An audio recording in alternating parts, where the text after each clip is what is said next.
Di sebuah penjara, napi bernama Driver akan bebas di hari ini. Beberapa napi berteriak padanya karena mereka sempat dihajar habis olehnya. Tiba-tiba, saat keluar dari kawasan penjara, Driver langsung berlari cepat lalu masuk ke tempat rongsokan besi. Ternyata, seseorang telah menyiapkan mobil dan pistol untuknya. Driver akan mencari orang yang ada di dokumen ini untuk membalas dendam atas kematian saudaranya. Tanpa buang waktu, Driver langsung melaju dan tiba di perkotaan. Dia masuk ke sebuah perkantoran, menemukan targetnya, dan tak memberinya ampun. Sementara itu, di tempat berbeda, seorang pria tengah membeli narkoba. Dia langsung menggunakan narkoba itu setelah kembali ke mobilnya. Tiba-tiba, esok paginya pria ini malah muncul di tempat penembakan tadi.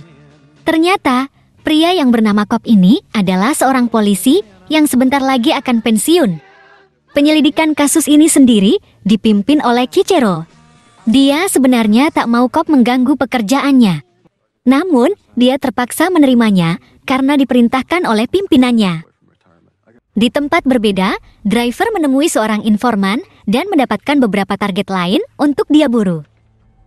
Namun, aksinya itu telah diketahui pihak lawan yang kemudian menyewa seorang pembunuh bayaran.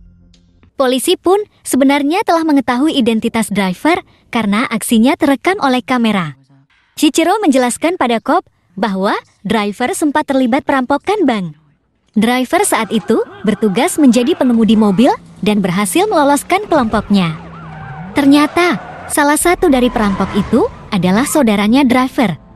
Cicero lalu memperlihatkan sebuah video pada Cobb. Di video itu, kelompok Driver yang telah selamat ternyata diserang oleh kelompok lain yang ingin merebut uang rampokannya. Sadisnya, video ini sendiri direkam oleh salah seorang dari mereka yang membantai kelompok Driver. Di momen inilah, saudara Driver tewas dan jadi awal mula dendamnya. Di lokasi berbeda, pelajar ini terlihat sedang membantu seorang kakek untuk membawakan belanjaannya. Si kakek menawari minum sebagai tanda terima kasihnya.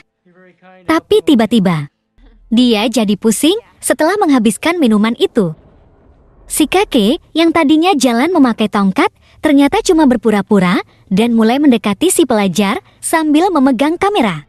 Di saat itulah Driver datang dan tanpa ampun langsung menghukum si mesum tersebut.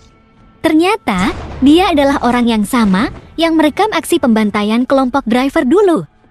Tapi saat Driver pergi dari sana, si pembunuh sudah bersiap menembak dia dari belakang. Beruntung saat itu, seorang remaja melintas dan memberikan waktu pada Driver untuk membela diri. Sementara itu, Cicero menunjukkan bila kepala Driver pun sebenarnya sudah diterjang peluru. Namun, dia masih selamat karena peluru itu menyamping dan menembus pipinya. Karena itulah, Driver mendapat operasi dan ditanamkan plat besi untuk memperbaiki kerangka kepalanya. Setelah melihat video itu, Cobb pergi untuk menjemput anaknya. Dia tengah bermasalah dengan istrinya yang bernama Marina dan saling berbagi waktu untuk mengurus anak mereka Tommy. Ketika mengantar Tommy ke pertandingan baseball, Cobb diminta Cicero ke lokasi penembakan si kakek mesum. Tapi, Cobb tak langsung pergi dan malah menonton pertandingan Tommy. Akhirnya, dia datang terlambat ke lokasi dan membuat Cicero makin sebal padanya. Keesokan harinya, Cobb melipat lengan bajunya ketika akan menyeduh kopi. Disitulah Cicero melihat luka jarum suntik narkoba yang dipakai Cobb. Namun, Cobb menghindar dari pertanyaan Cicero dan mengatakan kalau dia sudah berhenti pakai narkoba sejak anaknya lahir. Cobb kemudian datang kembali ke rumah Marina. Di dalam rumah, Marina sedang menonton berita penembakan yang dilakukan oleh Driver. Marina bilang kalau dia masih ingat dengan kasus perampokan bank yang dilakukan oleh kelompok Driver di masa lalu. Dia merasa aksi Driver sangat berbahaya dan bisa mengancam keselamatan Tommy dan dirinya. Sementara itu, Driver kembali menemukan targetnya. Tangan orang inilah yang telah menghilangkan nyawa saudaranya. Dia meninggalkan pistolnya di mobil dan lolos dari pemeriksaan security di tempat si target bekerja. Ketika di dalam, Driver mengambil icebreaker yang ada di bar. Target ini bekerja sebagai security juga, namun dia sedang istirahat. Tanpa nunggu lama, Driver langsung menyusul dan bersiap menyerangnya. Ternyata, si target sudah menunggunya. Tapi, itu tak merubah hasil karena driver berhasil menusuknya hingga berkali-kali. Setelah roboh, si target ini minta maaf pada driver karena dia memang diperintah untuk menghabisi saudaranya. Sialnya, setelah driver meninggalkan tempat itu, radio memberitakan kalau targetnya itu masih hidup dan menjalani perawatan di rumah sakit. Alhasil, driver putar balik mobilnya dan langsung mengincar lagi si target. Kali ini, driver langsung menembak targetnya dan memastikannya tewas. Namun, Cobb sudah membaca pergerakannya dan telah bersiaga di rumah sakit ini. Dia sempat melepaskan beberapa peluru, namun tak satu pun yang mengenai driver. Bahkan, dia malah terpojok dan driver berhasil menodongkan pistol ke kepalanya. Namun, driver melihat lencana polisi milik Cobb. Karena tak ingin ada orang tak bersalah yang jatuh jadi korban, driver meninggalkan Cobb begitu saja. Tapi, si pembunuh ternyata masih mengincarnya. Driver pun menyadari jika sebuah mobil mengikutinya. Mereka beradu kencang, namun driver lebih unggul dan memanfaatkan sebuah truk untuk memojokkan si pembunuh.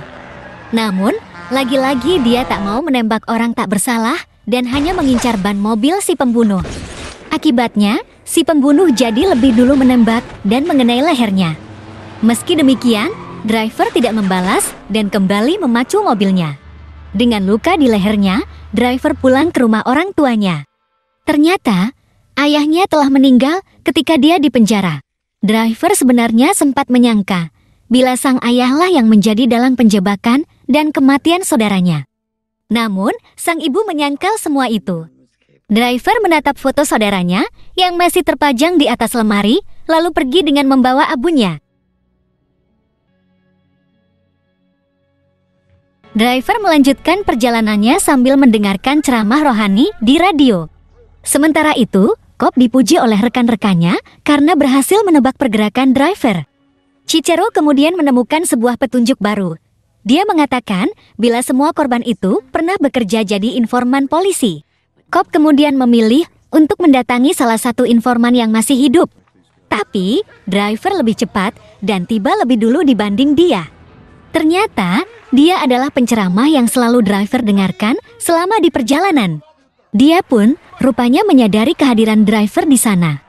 Ketika acara telah selesai, si penceramah meminta istri dan anaknya untuk pulang duluan dan memperkenalkan driver sebagai teman lamanya. Dia kemudian mengajak driver menjauh ke arah tepian sungai. Di sana, dia minta maaf dengan tulus dan mengatakan waktu pembunuhan itu terjadi, dia ditugaskan sebagai penjaga pintu dan tak menyangka akan ada yang jadi korban. Dia juga memaafkan driver kalau mau balas dendam kepadanya. Rupanya, driver juga masih ingat bagaimana paniknya si penceramah ini ketika saudaranya dibunuh. Driver menembakkan pistolnya ke arah sungai dan minta si penceramah untuk balik ke keluarganya. Driver kemudian pergi ke dalam tenda dan mengambil waktu untuk merenung. Sialnya, si pembunuh kembali muncul dan menodongkan pistol ke kepalanya.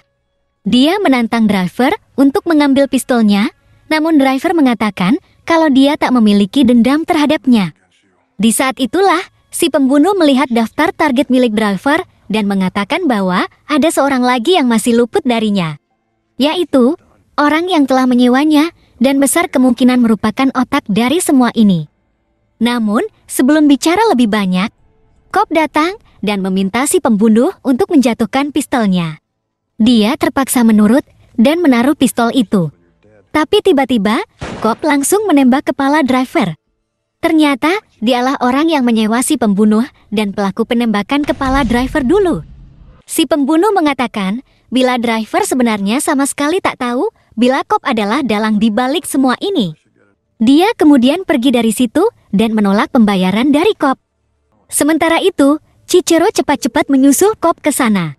Tapi tanpa sengaja, dia melihat file lain yang belum sempat dia periksa. Rupanya, semua informan yang terbunuh adalah informan yang bekerja di bawah Cobb.